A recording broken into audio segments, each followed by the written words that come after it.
But I often drink coffee, but rarely tea. He's often in the office, but only for a few hours. So but is aber. Aber. So I often drink coffee, but rarely tea.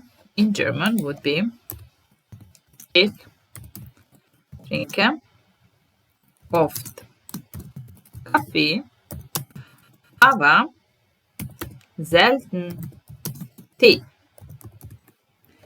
Ich trinke oft Kaffee, aber selten Tee. So, as we can see, rarely is selten in German, selten. Oft is often. Aber is but. So, ich trinke oft Kaffee, aber selten Tee. Ich trinke oft Kaffee, aber selten Tee. And he's often in the office, but only for a few hours. Er ist oft im Büro, aber nur only for a few hours, nur für ein paar Stunden oder nur ein paar Stunden. Er ist oft im Büro. He is often in the office. Er ist oft im Büro, aber nur ein paar Stunden oder nur für ein paar Stunden. A few hours. Ein paar Stunden. Er ist oft im Büro, aber er bleibt nicht lange. He doesn't stay long. Er bleibt nicht lange im Büro. Er bleibt nicht lange im Büro. He doesn't stay long in the office. Bleiben is stay. He doesn't stay long in the office. Nur ein paar Stunden. Only for a few hours. Er bleibt nicht lange im Büro. Er ist oft im Büro, aber nur für ein paar Stunden.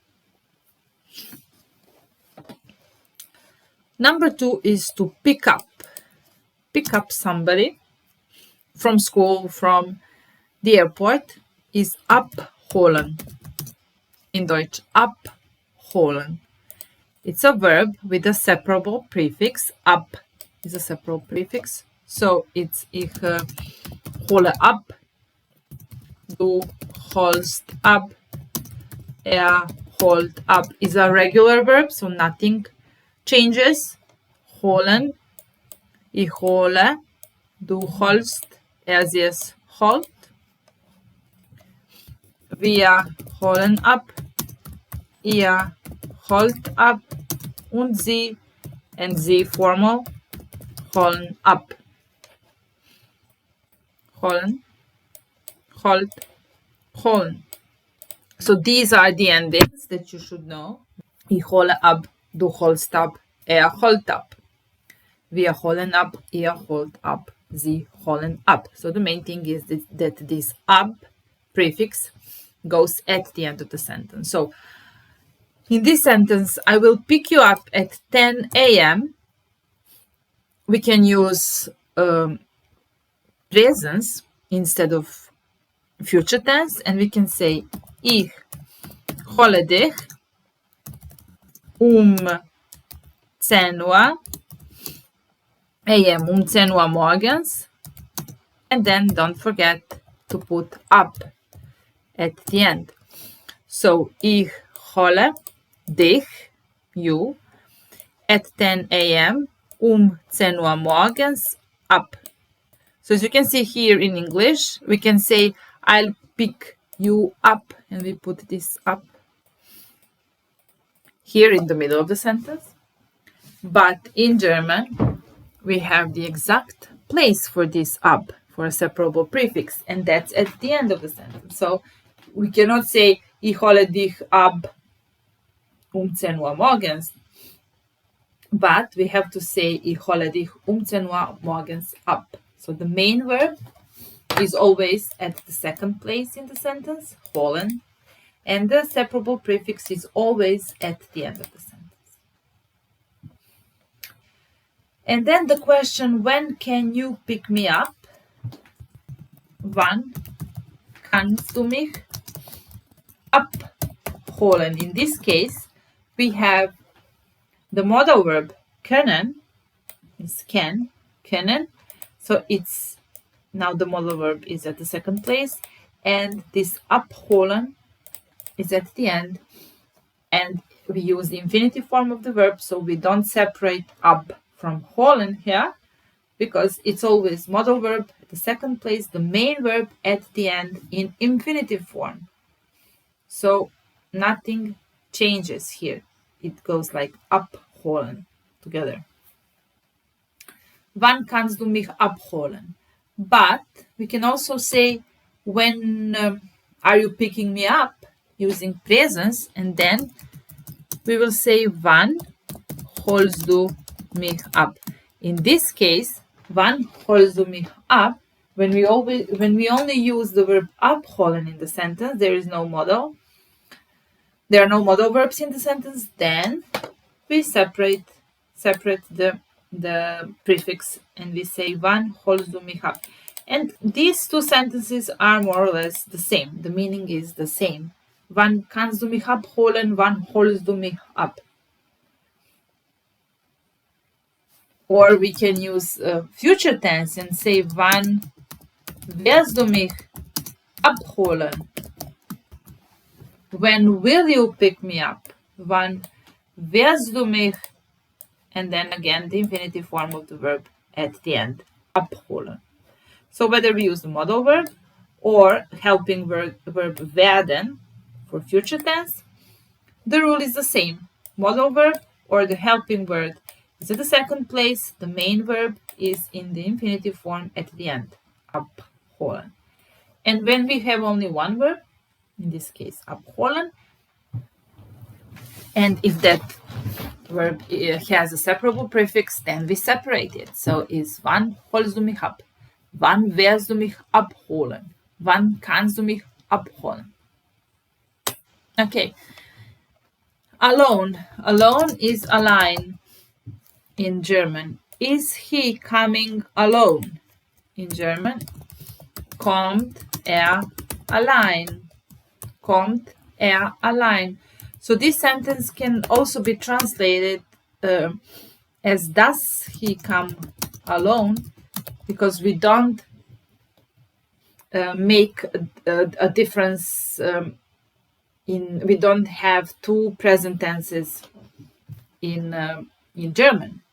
In English we have more than two, but this difference between present simple and present continuous tense, which is really important in English, in German doesn't exist. That difference doesn't exist. So we say, kommt allein immer, kommt immer allein, oder kommt heute allein. And with these adverbs, we make the difference. Kommt immer allein would be, does he always come alone? That's present simple with immer, always. Kommt immer allein, does he always come alone? And kommt heute zum Beispiel oder jetzt allein, is he coming alone today? If I put heute, then it's today. And that we translate with present continuous in English. Is he coming alone today? Kommt heute allein? And kommt immer allein? With always we use present simple. Does he always come alone? So here German is easier to use when it comes to tenses, because this present simple, present continuous tense, this difference doesn't exist in German. Yeah. Okay. And another thing, as you can see, does he or is he, in both cases, present simple and present continuous, we have helping verb to start with, and then coming or come, the main verb to come after the subject.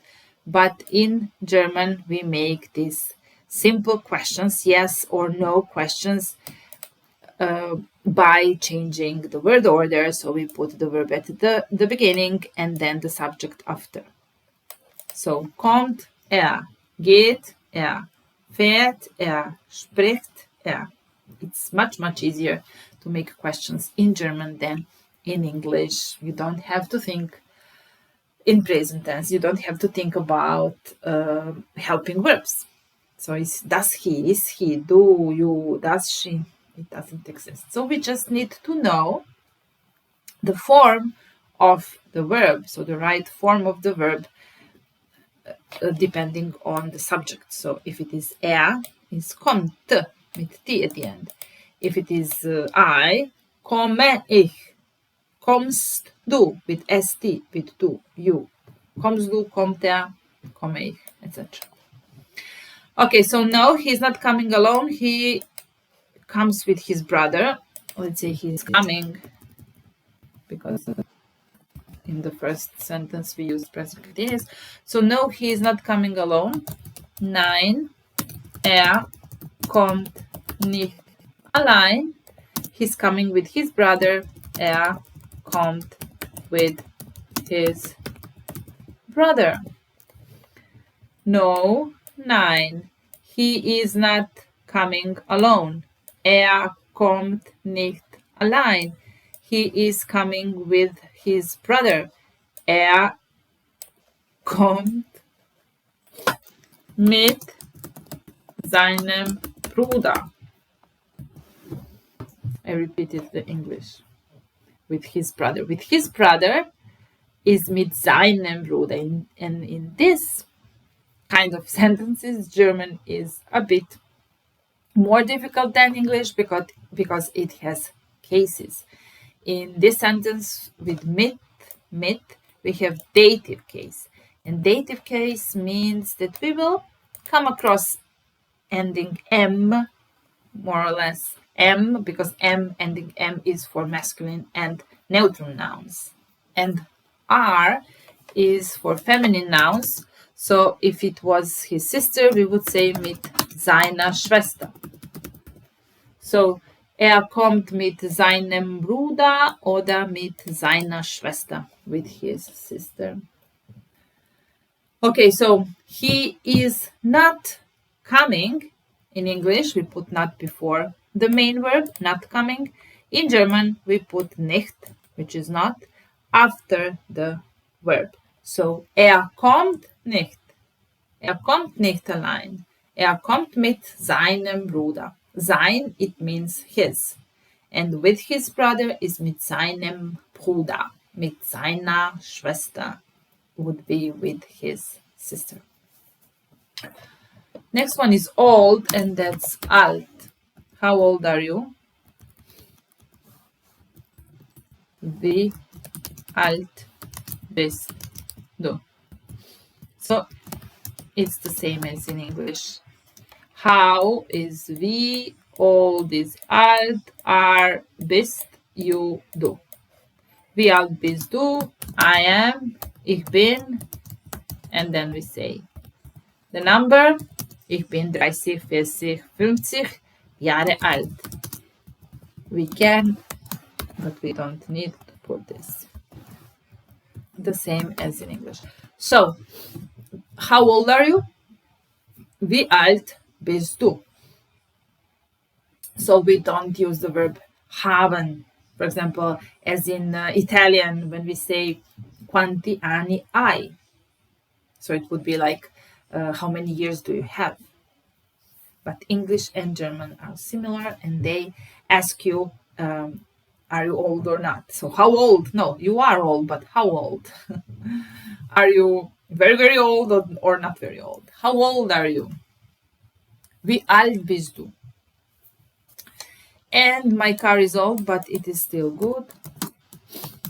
Mein Auto ist alt, aber es ist noch gut.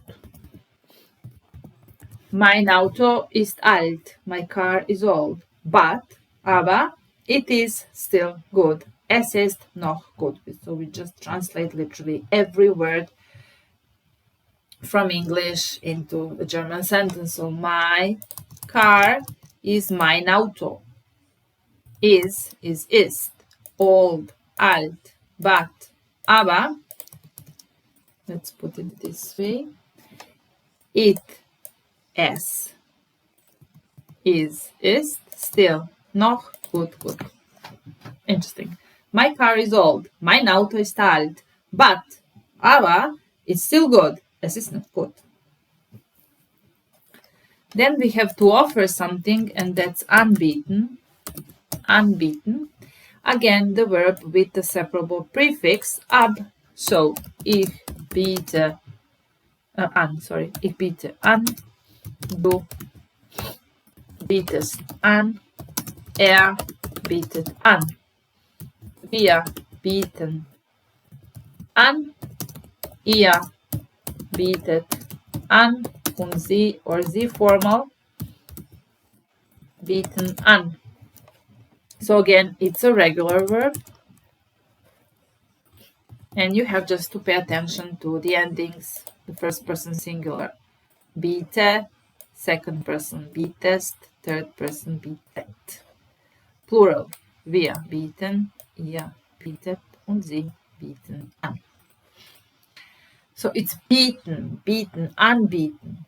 I offer you a cup of coffee. Ich biete dir eine Tasse Kaffee an. Don't forget to put the prefix at the end. So ich biete dir, I offer you a cup of coffee, eine Tasse Kaffee an.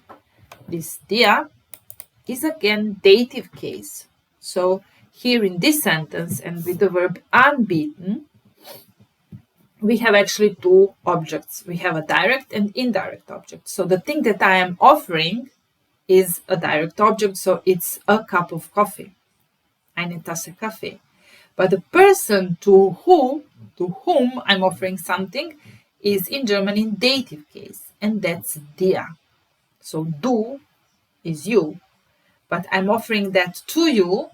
Ich bitte dir, ich bitte es, oder ich bitte sie, eine Tasse Kaffee, dir, to you, dir. So it's, as I said, cases are the thing that maybe make German a little bit more difficult than English. So du is you, dir is you, and dich is you. So in English we just have this you, but in German we have, let's say, three different personal pronouns. The nominative case is du, dative is dir, and accusative case is dich. I see you, ich sehe dich. Okay, so ich biete dir eine Tasse Kaffee an. What can I offer you? Was kann ich dir anbieten? Now we have a modal verb, können, and because of that, the main verb goes at the last place and at the end of the sentence, and it's in infinitive form, so anbieten. Was kann ich dir anbieten? Du kannst mir eine Tasse Kaffee anbieten. And the offer is das Angebot. So it's a noun from the verb anbieten, das Angebot. This is a good offer, so das ist ein gutes Angebot. Or we can say günstiges Angebot.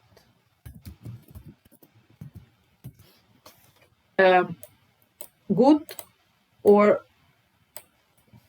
good is good, of course, and günstig is like cheap. But here we have these endings s, gutes, günstiges Angebot. So you can guess that that's because Angebot is neutrum, is das Angebot.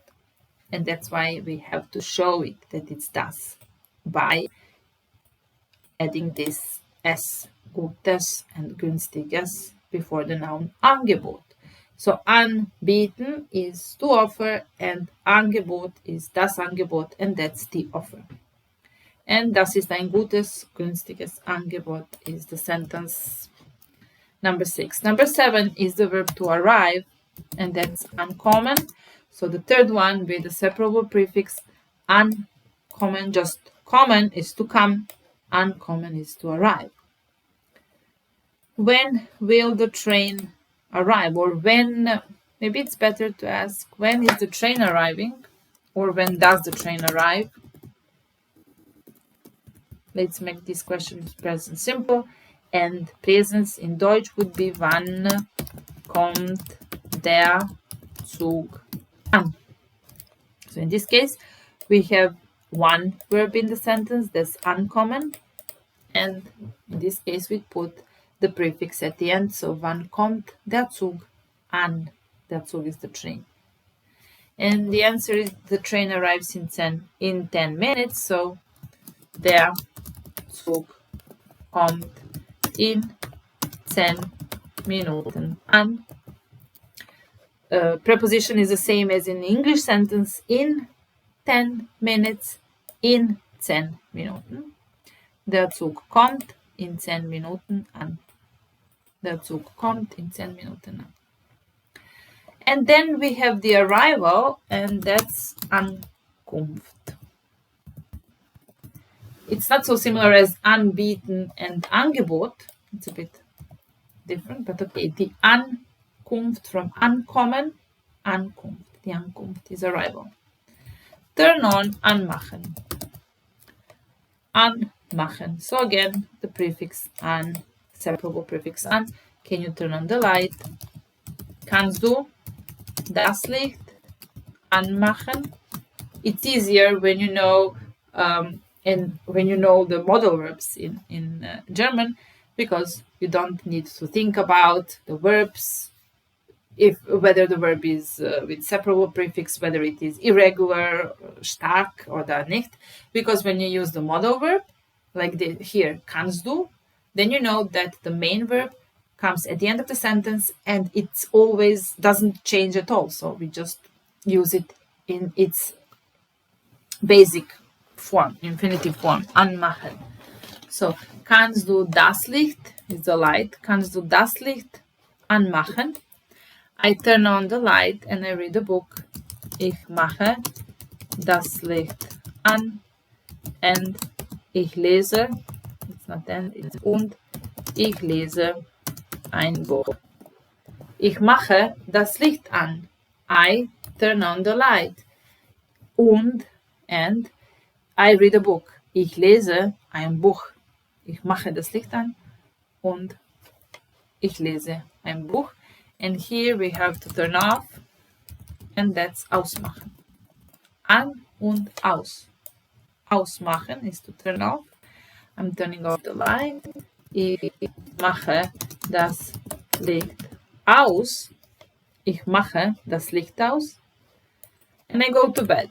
Ich mache das Licht aus und ich gehe ins